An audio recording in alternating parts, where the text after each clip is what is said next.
Up with KREM begins now. Well, it is now coming up on 7:30 on this Monday morning. Taking a look outside, a little bit of cloud cover as we kick things off, but expect more sunshine to take us through this cool Monday. This morning, Washington officials are warning of rising COVID-19 cases as the variants gain traction across the state. Yeah, I told the puppy you love him. I love him.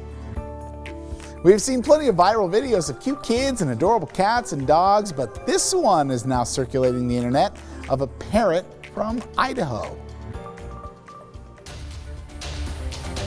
We want to thank you for joining us here on Up with KREM as we get to our latest top breaking story this morning.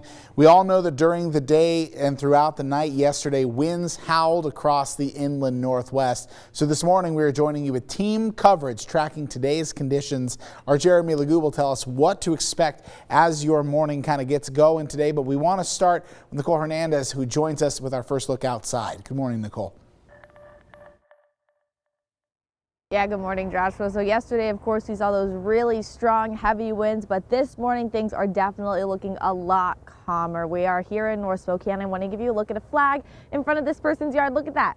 Completely still right now. Just about 20 seconds ago, it was moving just a little bit. So we are getting small little gusts here and there. When those gusts do come, we definitely can feel the cold, cold temperatures. That's the biggest thing that you're going to notice when you step outside is just how cold it is. And then when that wind kicks in, of course, feeling even more cold. As for when you're getting out on the roads, really, there's not going to be much issues. You're not going to have enough wind to make you swerve in and out of your lanes on the freeways or anything like that. But the one thing you want to look out for is things like this on the roadways. You've got little pieces of debris here, sticks, branches and such, leaves, pine needles that did blow around from yesterday's strong winds. The other thing we're noticing is some trash cans down and stuff like that. So just be aware as you're on the roads this morning. Nothing too crazy out there. You should be good to go, but be careful, of course. Be a little bit extra cautious when you're out there. Grab your gloves and grab an extra jacket as well, though, because it is definitely cold. Live in Spokane, I'm Nicole Hernandez. Thank you, Nicole. And of course, Jeremy, you know, when we were talking about the potential for those winds this past Friday, a lot of people were up in arms a little bit because those are two words. When you put it together, you get a little bit nervous. So everybody wants to know, what else should we expect going into today? No doubt about it. Well, I mean, if you look at just, say, the past few months, wind is a great thing to be concerned about. Thankfully, we dodged a bit of a bullet with this one, but still saw quite a few people without power and quite a bit of damage and even a full-on dust storm. So wind is nothing to be shy about. Now, early on this morning, it's cooler temperatures. We're hanging out in the 20s here in Spokane, 27 degrees right now. You factor in that wind out of the west-southwest, and it feels a little bit chillier.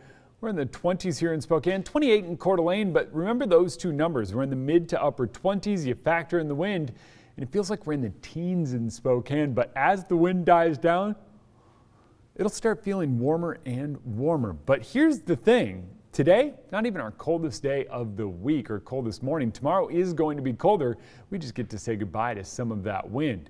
We're going to say goodbye to that later on today. Here in the next couple of hours, wind dies down, and it dies down quickly by this afternoon. Wind gusts in the teens basically mean that, well, it's calm conditions with a light breeze. Now it is going to feel quite a bit cooler. As everything settles down, that cold, dry air mass settles into place, and that's going to keep our temps a bit cooler as we see a little bit of a mix of clouds and sun later on today. Tomorrow, all about the sun as temperatures start to climb once again. We are going from the 20s this morning to the 40s this afternoon, mid to upper 40s later on today, and that's thanks to the sun, but it does feel a bit cooler. Tomorrow morning, even colder than this morning, Joshua. Here at 7:34 this morning, thousands of people are still waking up without power in the Northwest today. As we take a look at outages in your area right now, Vista is reporting about 3,000 customers without power this morning. That is down significantly from where it was in the early morning hours today. Also taking a look at Kootenai Electric, reporting more than 1,200 people without power in their area, and the company is reporting 11 line crews are working to restore power, along with vegetation management crews working to clear trees. Looking now at inland power, reporting over 500 customers without power throughout the region. Of course, as those numbers change, we'll keep you updated on the latest outage information throughout the morning here on Up with KREM on the CW22. 7:35 on the dot this morning. We all love the Zags here at KREM, but today we thought we'd also catch you up on some other teams in the NCAA tournament right now and some of the results that really caught our attention over the weekend. First, we're going to talk about the Pac-12 representing in the men's tournament. The conference has outperformed all expectations with 3 teams from the conference still dancing. That's UCLA, USC, and Oregon State, who, by the way, were picked to be last in the conference before the year. Isn't that crazy? Of course, we have to give some special shout out while we're talking about OSU to head coach Wayne Tinkle. Ferris High School alum is just helping us prove to the rest of the world that Spokane is truly Hooptown.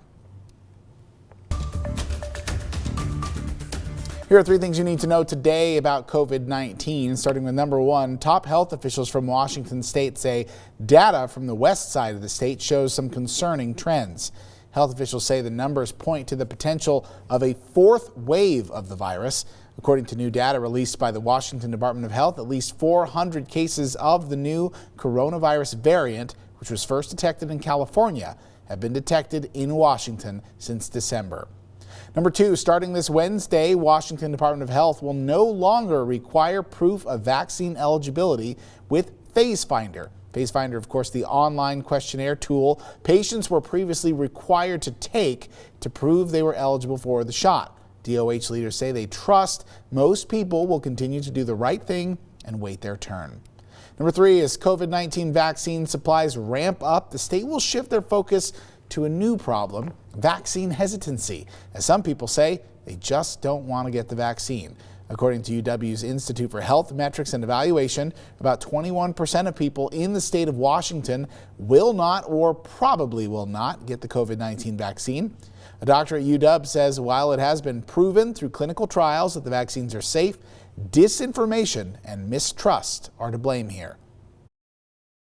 And the only way to deal with it is to put the science forward and to show, not shame anybody, patiently tell them why it's very important to take the vaccine. Health experts say as vaccine eligibility continues to open up and more people see their loved ones getting vaccinated, they do believe hesitancy will drop. Still ahead this morning on Up with KREM, it is not uncommon to see animals going viral on social media. Puppy, you love him. I love him. But after the break, more on the parrot named Sweet Pea, whose best friend is that sleeping puppy. Oh, I have so many questions, but you know those two are going to be best friends for a long time. And coming up, we're going to talk about yesterday's wind and let you know what that means as we get ready for the week ahead. And we've got a fun live look for you downtown at Indianapolis, where the Elite 8 starts tonight. March Madness coverage starts at KREM 2 at 4 o'clock. You can only watch the first night of Elite 8 games, including Baylor versus Arkansas, on KREM 2. And then tomorrow, of course, Gonzaga is taking on USC in Indy.